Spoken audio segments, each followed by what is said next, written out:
আসসালামু আলাইকুম সুপ্রিয় শিক্ষার্থী, কেমন আছো? আশা করি তোমরা সবাই খুব ভালো আছো। তোমাদের সবাইকে লার্ন উইথ রাত্রি আক্তার লোপার ইউটিউব চ্যানেলে স্বাগতম। আমি রাত্রি। আমি তোমাদের সাথে আজকে দ্বিতীয় শ্রেণীর আমার বাংলা বইয়ের পাঠ 24 নিয়ে আলোচনা করব। পাঠ 24-এ আছে একটি ছড়ার মতো, দেখি কি লেখা আছে। পাঠ 24, নিজের মতো লিখি। নিজের মতো লিখতে হবে। প্রথমে লেখা আছে পড়ি, মানে তোমাদের প্রথমে পড়তে হবে। দেখো, নীল ঘুড়ি লাল ঘুড়ি উড়ে যায় আকাশে, উড়ে উড়ে দূরে যায়, কোথা পেল পাখা সে। আসো আমরা আরেকবার পড়ি। নীল ঘুড়ি লাল ঘুড়ি উড়ে যায় আকাশে, উড়ে উড়ে দূরে যায়, কোথায় পেল পাখা সে। দেখো, এখানে একটা সুন্দর ছবি দেওয়া আছে। এখানে একটা সুন্দর আকাশের ছবি, সূর্য, আর এখানে দেখো ঘুড়ি দেওয়া আছে তিনটি, একটি নীল ঘুড়ি, লাল ঘুড়ি, আর এখানে দুটি শিশু যে ঘুড়ি উড়াচ্ছে। খুব সুন্দর একটি ছবি। তাহলে এই ঘুড়ি নিয়ে এই পড়াটা। এরপর দেখো কি লেখা আছে, শব্দ বসাই। দেখো, নীল ঘুড়ি উড়ে যায়, উড়ে উড়ে দূরে, কি হবে বলতো? উড়ে উড়ে দূরে, এখানে দুটি শব্দ দেওয়া আছে, দুটো থেকে যে কোনো একটি হবে। এর বাইরে তোমরা কিছু লিখতে পারবে না। দুটি আছে, দেওয়া আছে যায় আর খায়। উড়ে উড়ে দূরে কি খায় হবে না যায় হবে? অবশ্যই উড়ে উড়ে দূরে যায় হবে, এখানে হবে যায়। দেখো, প্রজাপতি রঙিন পাখা, নানান রঙের ছবি ডাকা না আঁকা হবে বলো তো? অবশ্যই ছবির পরে আঁকা হবে। তাহলে কি হবে? নানা রঙের ছবি আঁকা। নদীর বুকে নৌকা ভাসে, আকাশ জুড়ে সূর্য আসে না হাসে। আকাশ জুড়ে সূর্য হাসে হবে, আকাশ জুড়ে সূর্য হাসে। বুঝতে পেরেছো নিশ্চয়ই শব্দ কীভাবে বসাতে হবে, যে কোন শব্দের পরে কি বসালে একটা সুন্দর বাক্য হবে, ঠিক তোমাদের সেই শব্দটাই বসাতে হবে। দেখো, এই পরের পৃষ্ঠাতে কি আছে? এর পরের পৃষ্ঠাতে আছে পড়ি। পাখি দেখতে আমার ভালো লাগে, পাখি আকাশে উড়ে, ঘুড়িও আকাশে উড়ে। পাখি সুন্দর, ঘুড়িও সুন্দর, আমি যদি পাখির মতো উঠতে পারতাম। এখানে একটা ইচ্ছার কথা বলা হয়েছে।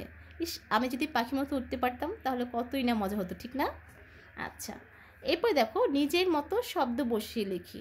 দেখো, এখানে কিন্তু কোনো শব্দ তোমাদের লিখে দেয়নি যে এই শব্দগুলোর থেকেই বসাতে হবে। তোমাদের যে কোনো একটা শব্দ বসালেই হবে।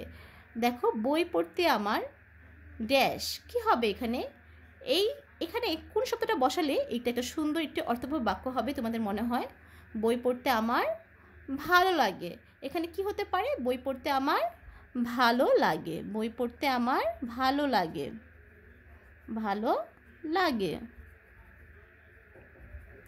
তারপর বইয়ের ছবিগুলো কি হতে পারে? বইয়ের ছবিগুলো সুন্দর হতে পারে, বইয়ের ছবিগুলো ভালো হতে পারে। তোমাদের যে কোনো একটি যে শব্দ বসালে তোমাদের মনে হবে এটা সুন্দর হবে, মানে বাক্যটা সঠিক হবে, সেটাই বসাবে।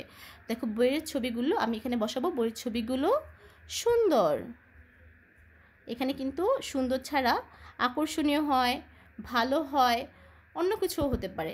এখানে তোমাদের নিজের মনের মতো শব্দ বসাবে, কিন্তু শব্দটা যাতে সঠিক হয়।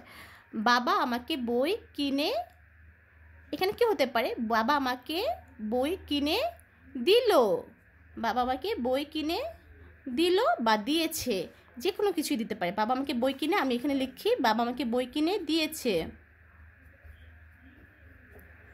আচ্ছা, মা এটা ড্যাশ বই, মা এটা কিসের বই? তাহলে আমরা কিসের লিখতে পারি? মা এটা কিসের লিখলে এখানে একটা সুন্দর বাক্য হয়। মা এটা কিসের বই? এখানে একটা প্রশ্ন করেছে মাকে। আমি বইয়ের মতো ছবি ড্যাশ, আমি বইয়ের মতো ছবি কি করব? আমি বইয়ের মতো ছবি আঁকবো, আমি বইয়ের মতো ছবি আঁকবো। দেখো, এখানে আমি শব্দগুলো বসিয়ে, সঠিক জায়গায় শব্দ বসিয়ে বাক্যগুলো পূরণ করেছি। তোমরাও এই বাক্যগুলো পূরণ করবে। তারপর দেখো, নিজের ভালো লাগার কথা লিখি। এখানে তোমাদের নিজের ভালো লাগার কথা লিখবে।